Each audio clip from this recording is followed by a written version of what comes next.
This is Creativity in Captivity. I'm Pat Hazel, spending time today with one of the all-time greats in stand-up comedy, known for Comedians in Cars Getting Coffee, the B-Movie, and the sitcom Seinfeld. On this episode, Jerry shares how he approaches new material like he's viewing it with a drone, and he says to be successful requires you to learn how to be your own boss and employee at the same time. Stay tuned for a serious talk about the funny business with my friend and the fastest joke slinger in the East, Jerry Seinfeld.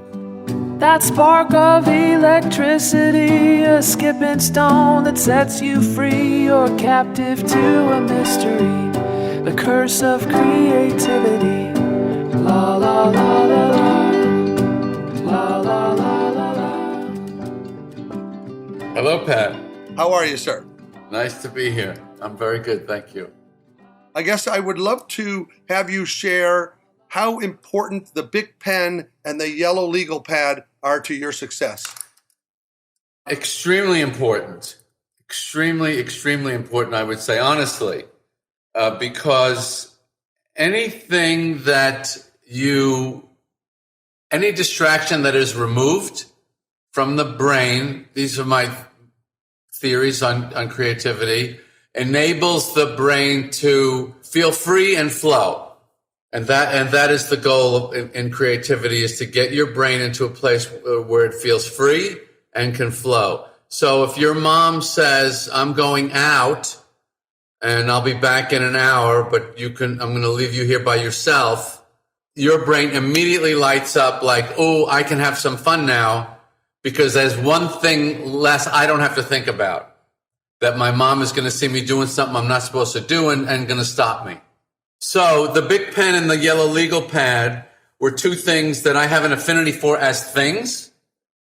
They're they're excellent objects, which is another side of my brain. My brain loves excellent objects, things that are well designed, work well, and stay out of your way, and getting you to that place where you're doing what you want to do. So those things are very important to me.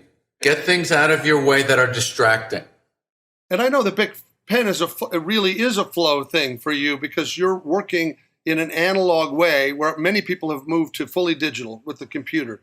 But Seeing in the back of your new book, Is This Anything? There's a great picture, and I think it appears in one of your specials where you're on the street with all your yellow legal pad pages laid out in your handwriting. And that is really a glorious testament to the way you write.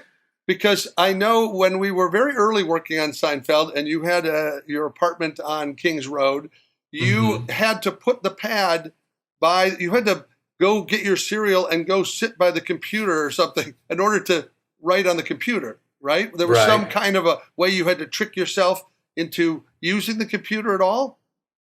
Or am I wrong about that? I never used the computer to write stand-up. Joel Hodgson and I tried.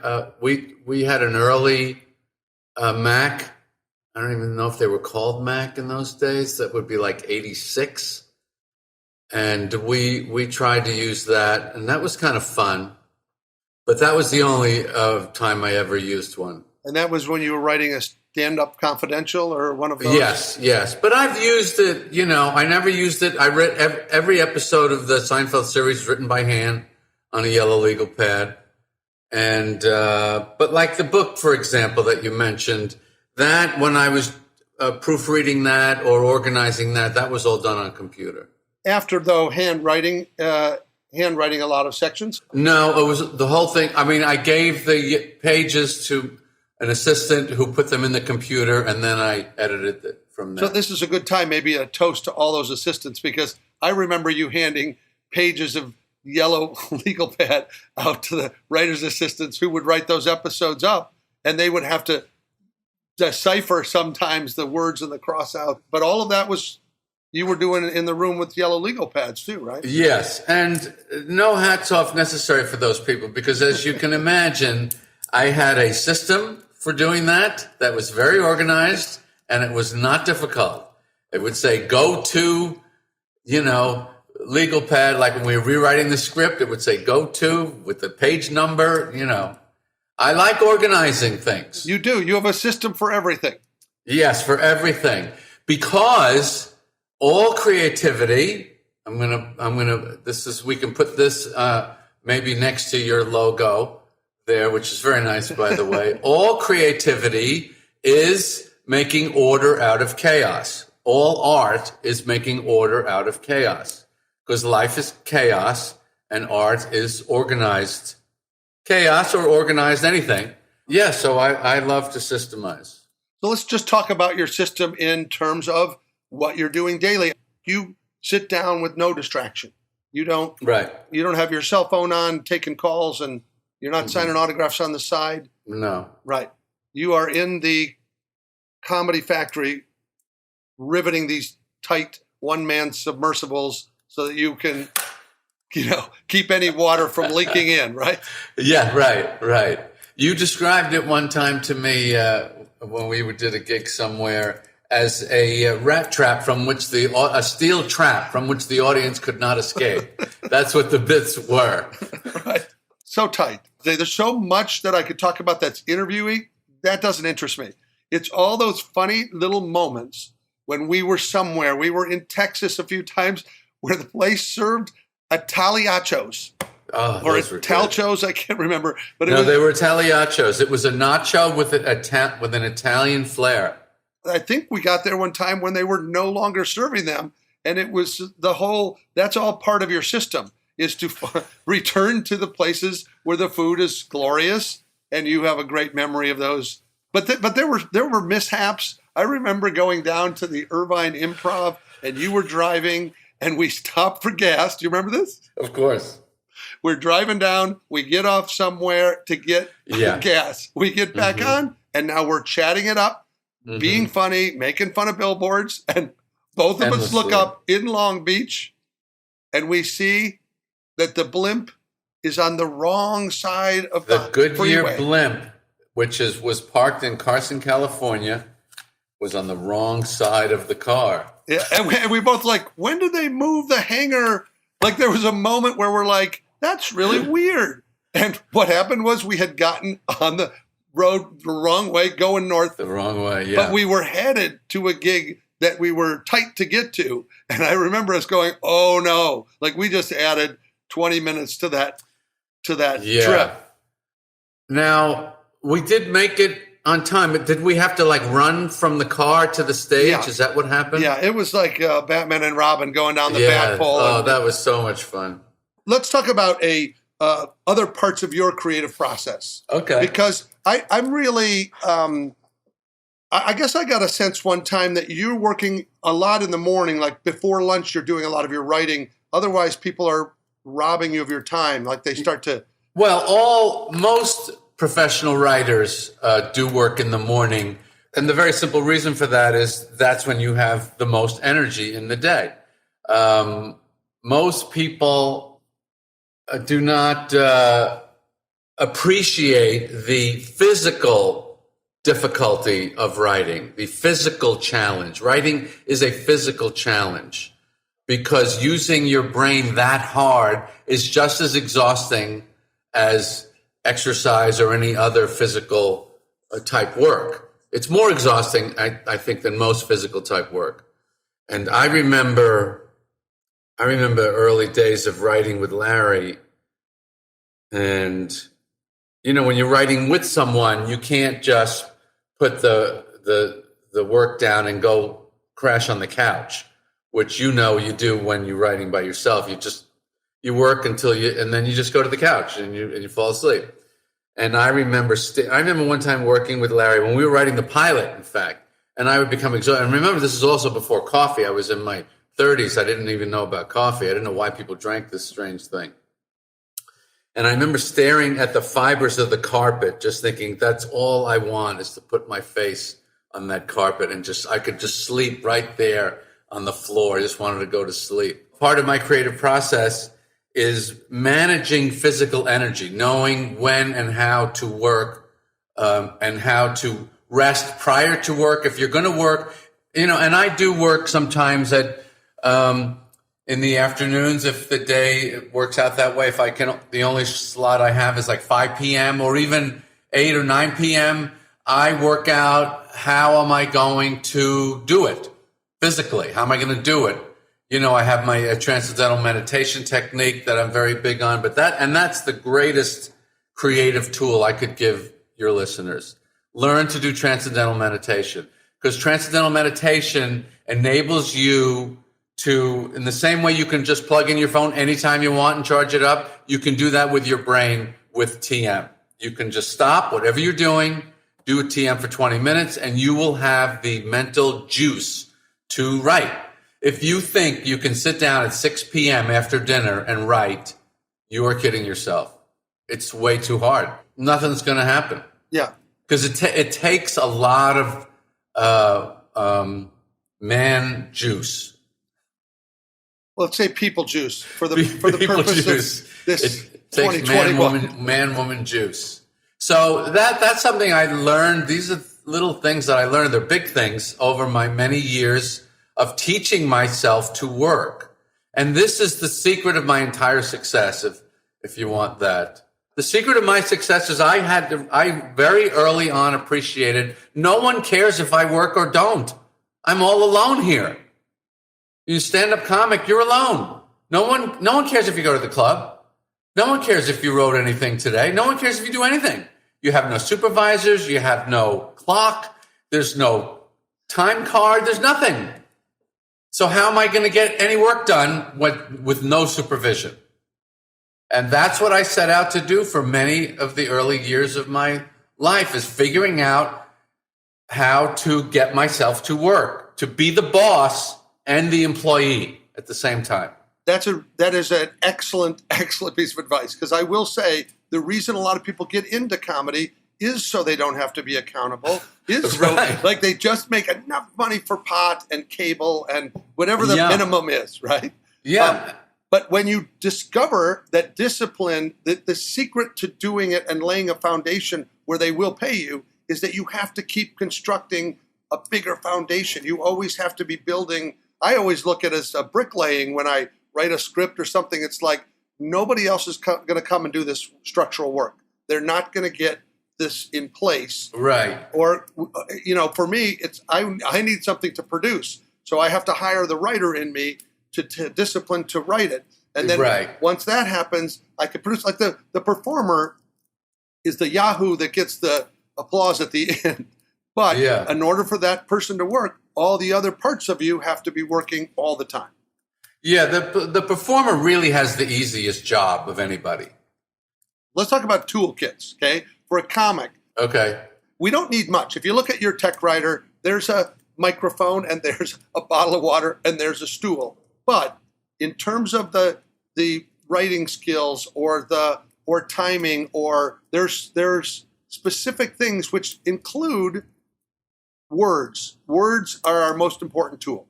And getting the right words in the right order, like Merriam-Webster wrote all the same stuff you did, just in a different order, you know, in the unfunny order. But in that way, comedy has poetry, it has lyric writing because there's a rhythm to it, right? An economy to it. A tight economy. The one thing above all else, though, is that it is searching for the laughter. And when you write routine, you're looking for as many of those moments. And so you're looking at it from different angles, points of view. I know that when people do impressions of you, they're always looking at some kind of personified, and the doorknob is thinking. But I think that there are times that you're microscopic, that you go really in small, and sometimes you get global, like you look at it from the moon. Sometimes you're coming at it from the object itself. Do you, not to say that you do it the same every time, but do you sort of chase through a series of perspectives when you're looking at a new subject? I decided one day I wanted a Pop-Tart bit, because I always loved Pop-Tarts when I was a kid. And I go, I want to do a bit on Pop-Tarts. In fact, I want to do the ultimate bit on Pop-Tarts, because I know that I had a affinity for it that few people have. I really was obsessed with them as a kid. So what happens then, the way I visualize or what you're talking about is exactly the way you would think of a drone. A drone can move to any place around the object and look at it. Like you say, how does it look from the moon? How does it look through a microscope? But the key to it is the freedom of the drone. Let's look at it from here, and now we're going to look at it from here. Now we're going to move it over here, wherever the joke may be. But you keep moving the drone until you see something funny, and then you just collect those. And then after they're collected, I started off with, my first thing was it was what I thought when I first saw it as a kid, because it was different from everything else I had ever seen. So that was my first point of view that I wanted to explore. This was like an alien spaceship, and I felt like a chimp in the dirt playing with a stick. So that I wanted to illuminate how advanced I thought it was in a funny way. So then you collect all those ideas, and then you organize them in the order that is most fun for everything. Is what's going to be the most fun for the audience to hear. And in the construction, though, you start with a headline. You say, when Pop-Tarts get along, when you got the concept of it, it blew the back of your head clean off, or something like that, right? Yes. So now it's like they want to get in deeper. Like, what is that, right? So that's a good door to open, right, for all the angles. And well, let's stop right there. That's the first thing, is how you're going to introduce the subject. That's your first creative problem. Don't just say, when I was a kid, I loved Pop-Tarts. That's a waste of a moment. So a very important thing in my comedy, if you look at it, is I take the time to find a funny way to bring it up. How are you going to bring it up? Most people, when they want to bring something up, they just bring it up. In comedy, don't waste that. Use that space to do something funny. So I spend a lot of time on that. Like, if I want to talk about something, my first thing is, how are you going to bring it up in a funny way? Don't just bring it up. Because if you do just bring it up, their mood is dropping now in that 4 seconds. When I could be lifting it, now it's sagging. It's like a line on a sailboat. You want to keep them taut. Right. And keep the air. You want a gust of wind in your spinnaker, so you're always... I love to talk about sailing when I have no idea what I'm talking about. That's one of my favorite areas. Any sort of nautical reference. Yeah, a gust of wind in your spinnaker is very good. There's another thing that is very important in the delivery of your comedy, which is nuance and gesture. Mm-hmm. So you probably, from your early days, don't consider yourself to be an actor. In if anybody knows of your history, having been on Benson, which comes up every so often, I'm sure. And I can't imagine at that moment that you were doing a few appearances on Benson that you ever saw yourself having this 9-year sitcom and being the central figure in it. No. But the reason I bring it up is this. You are a very good actor when it relates to telling a story in a comedy routine. Your economy of gesture, it makes me laugh so much, whether you're a missing sock on the escape up against the wall of the dryer, or what's the one you do where the cell phone is taking your power and you go down on one knee and then all the way onto your back. It's so much a part of the story. Mm-hmm.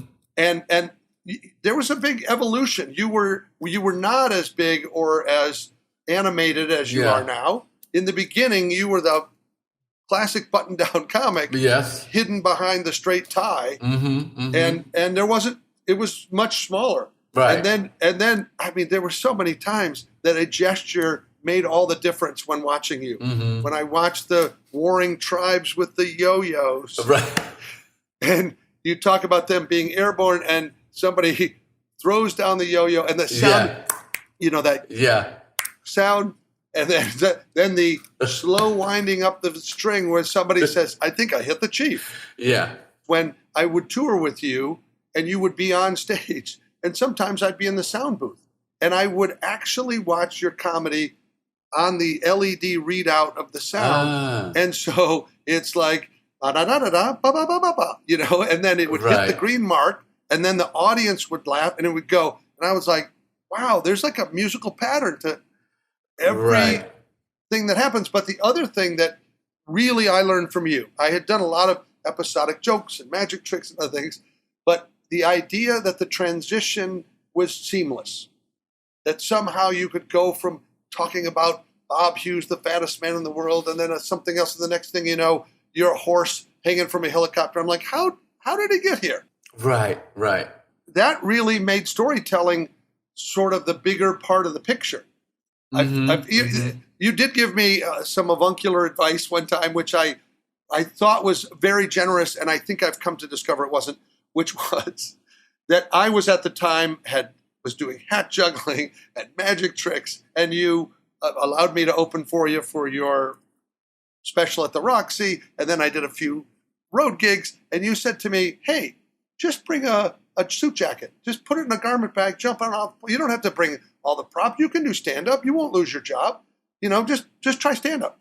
And I thought, wow, he really believes in me. What I came, I think, to discover is that you just didn't want to wait at the baggage claim for my props. But you gave me the permission on one of those things just to go to the microphone without the toys, without the can of manwich. Because you were clearly so funny, and I thought you could lose those training wheels. I just think it's a more impressive thing to watch from the audience's perspective. And if they even think about those things, I don't know. But you were so clearly capable of doing that. But no, I didn't care about the baggage claim. Okay. Then I will thank you, because it really did change a lot of what my intention was. When I went on the Tonight Show, I didn't go on doing card tricks and rope tricks that I had grown up doing, right? In the Midwest in Omaha.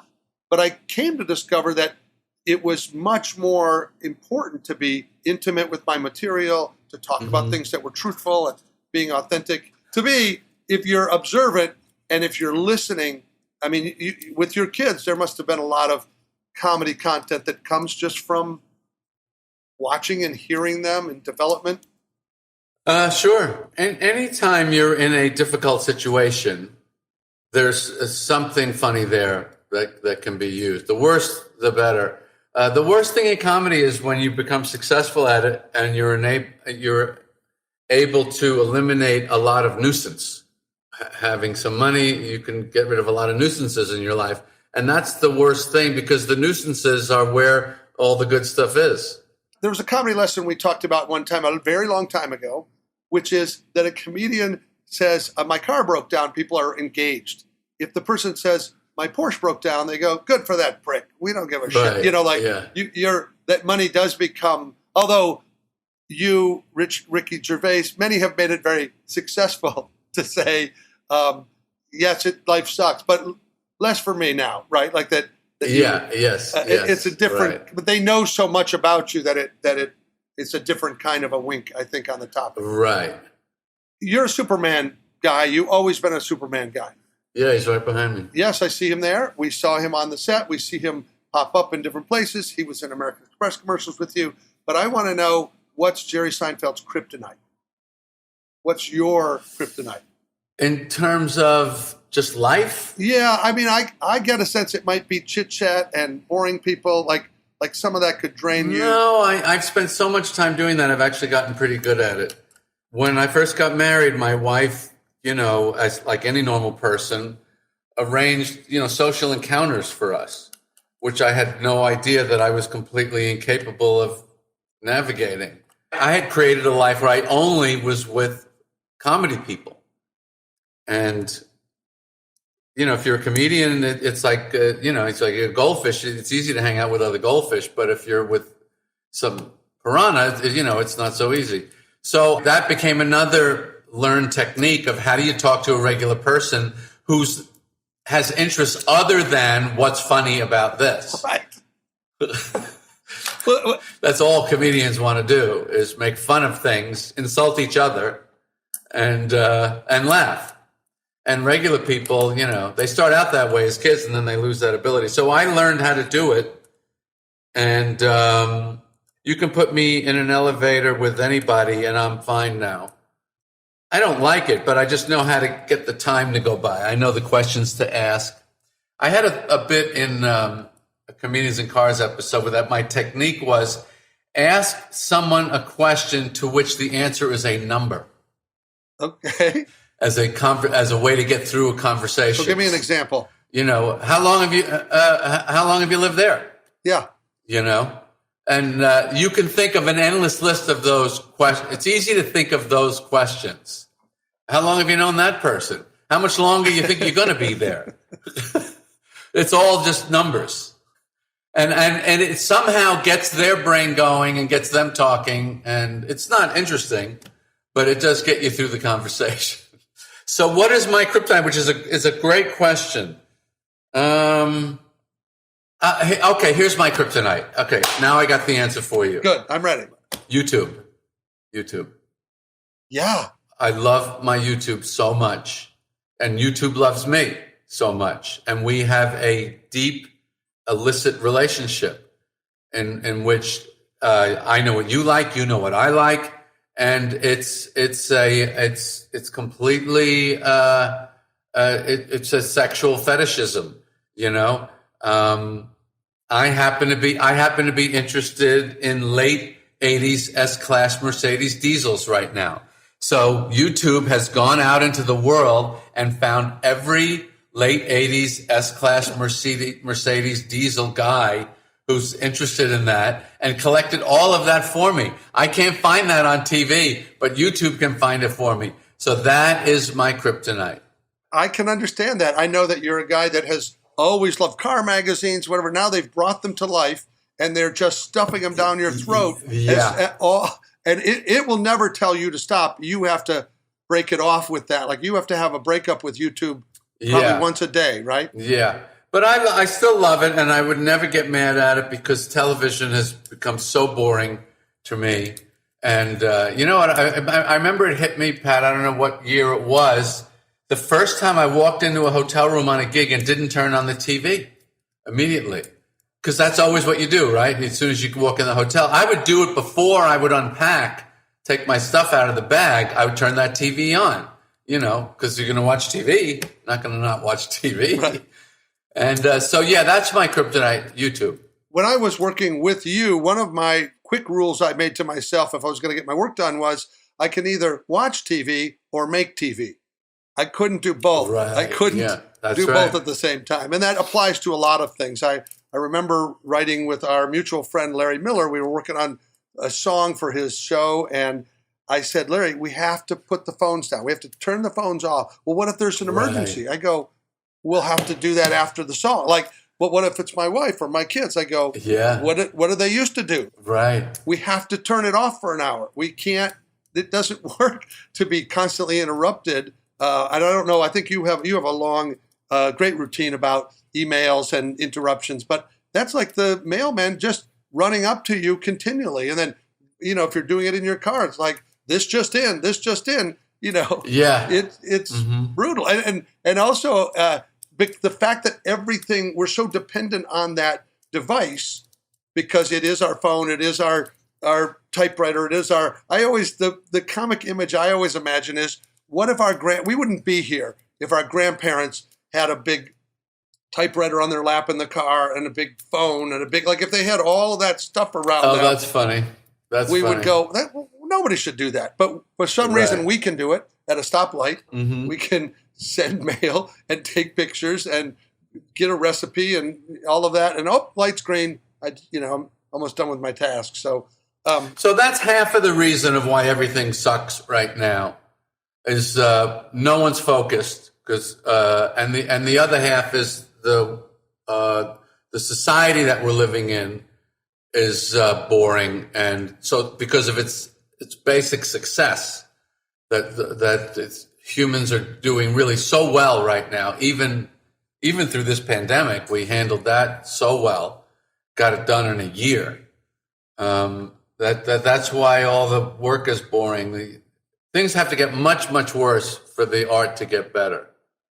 And don't you think, though, that it stimulated a different part of creativity? For example, you're putting out this new book, which is the archives of your stand-up. What I really like is the little chapter headings, which are a bit of the evolution of who you are, because you started as a single bachelor comic, and then you were married, and then you had kids, and then now you have a daughter that's in college and so forth. And there is a big evolution between Jerry the bachelor and Jerry the pet owner. Yeah, like any person. Yeah, but it does. I don't know. I was really protective of not exploiting my relationship or my kids at some point, and then I realized that's all that's happening to me. Oh my God, that's the gold mine. My sons are now, they're old enough, and I refer to them as the heirs to the sarcasm fortune, because that's what they're getting out of this thing. But sometimes they're so wry that they fool me. I think they're saying something stupid, and they're actually pimping me. You know, at Christmas time, when they play A Christmas Story for 24 hours on Christmas Eve, I told my son that, and he goes, "How slow do they play it?" And I'm like, no, not one time. And he just basically hooked me and took me down, you know? How slow do they play it? Yeah. That's great. How old are they now, by the way? Tucker is 20, and he's at college, and Keaton is 18, and he has recently graduated from high school. So it is a whole different dynamic now. I mean, I'm still a chef at a fire station just feeding the troops. Between them and their friends, I'm always barbecuing something, but they're hilarious. Do your kids, did they know when you were little what you did for a living? When they were younger, much younger? No, I don't think they did. Because mine, I didn't know that they didn't know until Tucker in like first or second grade had a thing where they had to interview a parent to say, "What does your dad do for a living?" sort of thing. Right. And I remember. Very sexist. Well, it wasn't that. Pick a parent. And he went to his mom first, and she said, "I think your dad's job may be more interesting." So he came to me, and I said, "Well, what do you think I do?" Okay. Now, here's what's funny. Yeah. His perspective is they went with me. They traveled. We would go to aquariums during the day. We would go to the zoo. We would do whatever. Wow. Then at the hotel, I would put them to sleep, and I would go to the show, do the show. Right. So I said, "What do you think that I do?" He goes, "Well, I know this. You go on vacation a lot." That was one thing. And I said, "Well, you've been to the theaters. You know, you can write about something." And so he writes this great little essay, which I don't see until after he's taken it to school and brought it back. And he describes this amazing room at my dad's job. And it's great. They have candy and sodas, and you can do whatever you want. And it's called the Green Room. Like, he was never watching my show. He was just ripping through the snacks, you know. Right. And that was like a big deal. But the very last line was sort of the heartstring puller, where he says, "My dad's a comedian. He can make you laugh if you want him to." Uh-huh. That was sort of how the essence of the whole thing. That's great. And then they do come along and realize what you're doing, and then they start, I don't know if your kids ever did this, but "You're not using this in your routine, Dad." Like, they say something and they're like, "Right, yeah. No, this is off limits." Like, "Oh, it's so good." Or they go, "Is this one of your bits?" Right. Oh. There's nothing harder than being a professional comedian and being disrespected in your own home constantly. Yeah. "Oh, do you always have to be funny?" I'm like, if somebody's going to pay the mortgage, yes, that's the plan. Count me in for being funny. Well, are there creative outlets that are not related to writing or comedy? Like, is there art or music or things that, like, I know that you were a jazz listener and other things like that. What kind of music creatively did you? I don't use music to get myself going, but I do love it. I love now. I'm as obsessed with lyrics as ever. You take a song like Mr. Bojangles, and some of the power of those lyrics, like he shook back his clothes all around. There's not one unusual word in that. He shook back his clothes all around. It's just a few simple words, but you never heard that before. So when I listen to music now, I listen to mostly Beatles stuff still. I'm really obsessed with the Beatles channel on Sirius XM. I listen to that a lot when I go for drives. That's when I like to listen to music in the car, because then I could just listen to it. And I always enjoy the music and driving together. I think it's an amazing combination of things. And I just obsess over the quality of great lyrics. And I don't listen to, sometimes I'll listen to the comedy channels and listen to other comedians, but that's, some of it's good. But great songs are always have great writing. And that does inspire and excite me, the great writing of lyrics, crystal blue persuasion, That's a weird group of words. Whoever put those words together? I wonder what he meant by that. I wonder what that refers to. I don't even know. But words to me have music and shape and form, and persuasion is you wouldn't think persuasion would be a good lyric. It's kind of a bumpy word. It's got a lot of syllables in it. I love to drive along and listen to music and analyze the lyrics. Well, lyrics are where they are very much like comedy, is that those words conjure up emotions. They, in the case of a word like persuasion, it scans a certain way when it's sung. Like they decide where, and sometimes the sophistication is that the rhyme is kind of a soft rhyme, or there's a grace note, or there's something which we don't maybe recognize, but it's somehow the relationship between the music and the lyric. But there's many examples of how the right word makes a difference. And I always used to say that it's the difference between catching the gravy train and catching the gravy boat. Like there's a big difference. Right. But there's still a mode of transportation. And I learned. I worked on a musical with a guy named Larry was my composer in New York, and he was musical through and through. He was a great writer of music and so forth. And only through the music was a mystery to me. I do not know where the music came from. We would walk on the street and go, "Oh, quiet! I got to go to a piano." I go, "What? What did you hear?" Like I was just a circus druid. I had no idea what was happening. But lyrics, because of comedy writing, I was able to help with the storytelling and the point of view and maybe some comic twist within it. And so it was a really good birthing process. I don't know where the songs, I couldn't write them on my own, but with the guidance of a guy who really served as a lyrical partner, birth was made to some things that really I'm proud of. And I look at now and I go, oh, but I couldn't do it without him. There's a really good doc on the Bee Gees. I think it's on Showtime, and Chris Martin talks on it, the Coldplay guy, and he says that musicians don't write music; they hear it. Like you were describing that guy walking along, that he just heard that. And Paul McCartney famously talks about yesterday. He woke up, he had the whole thing, and he thought, "I must have heard this somewhere." And comedy's not like that. Comedy, if something deserves to be made fun of, we don't lose that ability to do the surgery to find it. That's what I find. But I don't understand the difference. Yeah.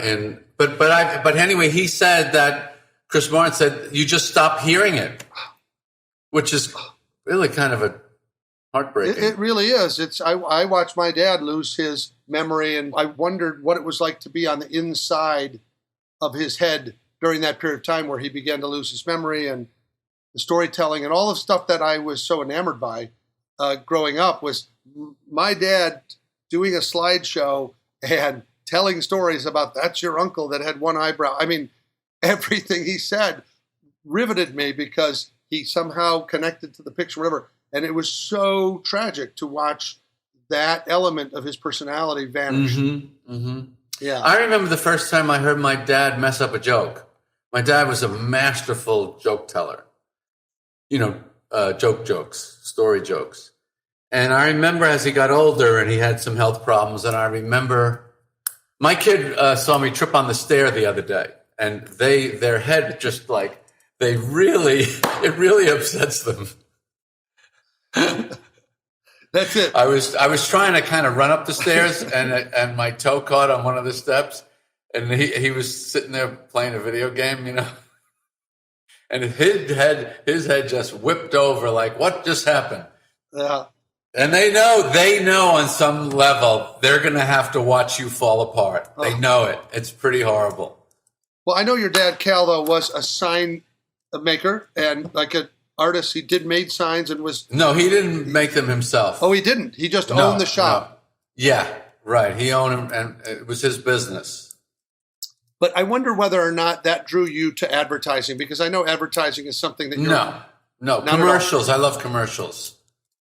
When I was a kid, I loved them because they were short and they had to be good. And by the way, speaking of which, have you seen the extra gum commercial? No. Oh, tell me about it. It's really rocketing around. It's long. It's like 90 seconds. I don't think they're running it on TV. They must have cut a TV version, but it just rocketed around the internet a few days ago. And it's beautiful. It's magnificent. They made a commercial of us, the entire world coming out of the virus as if it happened overnight. That's the conceit of the spot. Like 9 a.m. tomorrow, the virus is 100% over. And even though that isn't really what's happening, that's the conceit of the commercial. And just how everyone would act. You know, and it's people coming out of doors and going back to work and dating. And it's so beautifully executed. My favorite gag is they rush to try and get back to work, and there's vines over the doors of the office buildings, and they have to break the vines to get in the doors.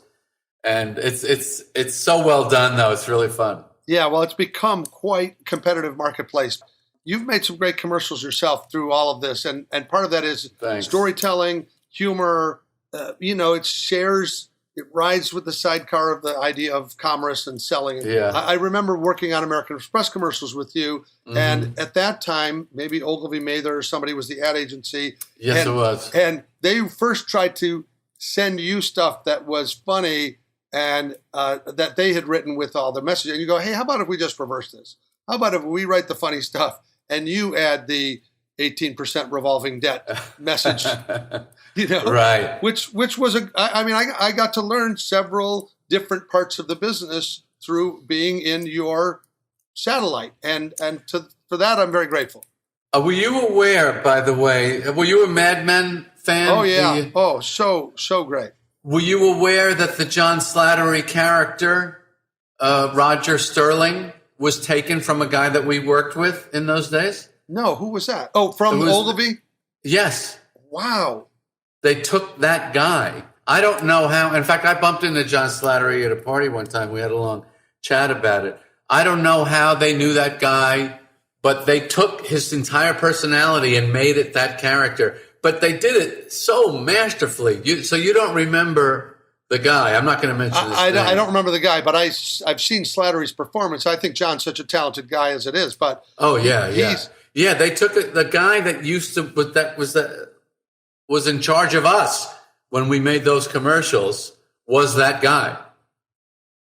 Wow, that's really. I mean, it's cool when life becomes fiction and fiction becomes life. All the influences. Speaking of. I have to ask you before we run out of time. It has to do with your most recent special, which is 23 Hours to Kill. This super fast, super intriguing opening. It's tight, and where the helicopter flies in, you got the fully orchestrated music. You jump out of the helicopter into the river, right, in a wetsuit, and you walk on stage. I mean, it's so urgent. And there's this full orchestra on stage of which you immediately drop the curtain on them and boom, you're in. Right. And that is like a super cool way to get going. And, thanks. And then the great part, because I did see you drop in the frame, I'm like, Jerry's dropping out of that helicopter. I think that was him.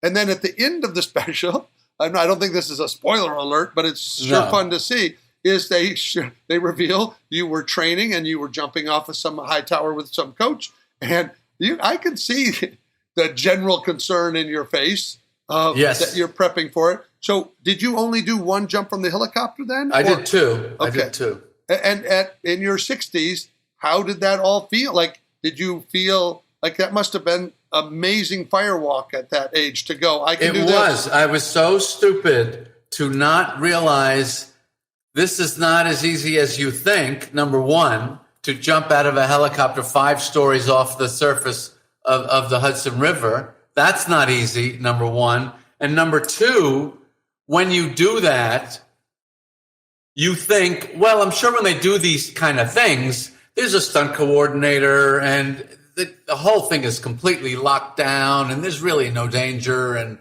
And no, you're just in a helicopter and then there's a boat with a camera on it and they're going, wait, there's a barge coming. Hold on. Wait till the barge goes by. Okay, you can jump now. And it's just like you're just doing it out in the world and nobody knows if there's a piece of driftwood where you're going to land. And it's completely insane. It is completely insane. I did do it, and I did it because, I came up with the title 23 Hours to Kill, and I thought, well, gee, that sounds like a Bond movie. So let's do a Bond opening, because I always wanted to be James Bond like everybody else. And my favorite James Bond scene is the wetsuit with the tux underneath from, I think it was Thunderball. So that's why I wanted to do it. But once I committed to it, I didn't want to seem like a chicken and chicken out. But I should have chickened out. It was completely insane. And but I'm glad I did it because, and this is a good place for us to end, because to become a comedian in my life felt like that. It felt like a jump into the unknown that was so terrifying that I just didn't know if I could do it. But I did do it, and it, of course, ended up making my life. So it was a good metaphor. It was a good visual metaphor for what becoming a comedian was for me. Jumping out of a helicopter into a river. And surviving. Yeah. Right? Well, yeah. Jerry, you do prove that the pen is mightier than the sword. But let me remind you, with the sword, you've got the reach, I always like to say. It was a pleasure to chat with you. I do know there are big moments of inspiration there for writers, comics, and others. And I appreciate you spending a few minutes with me. I missed you, pal. I miss you too. This was really fun. Get back to writing, brother. Get back to writing. Okay. All you other comics and artists out there, make sure you write today. Thanks for listening. Take a moment to subscribe, and you will always have an invitation to join us for more creative conversations and a weekly spark of inspiration. Our show is a production of Sweetwood Creative in Austin, Texas, under Whizbang producer Amanda Rosenberg, with editing by audio aficionado Tony Deo. Our original music theme was written and sung by Maya Sharp. Additional support courtesy of our creative posse, Delilah Lovejoy, Casey Franco, Tucker Hazel, and Diane Johansson. Please feel free to share your input or dash off a review on social media to help grow our creative community. You can find us on Instagram at Pat Hazel with 2 L's, on Facebook, or by visiting our website at creativityincaptivity.fun. Yeah, you heard that. It's .fun, because .com is just not fun. Cheers. Staring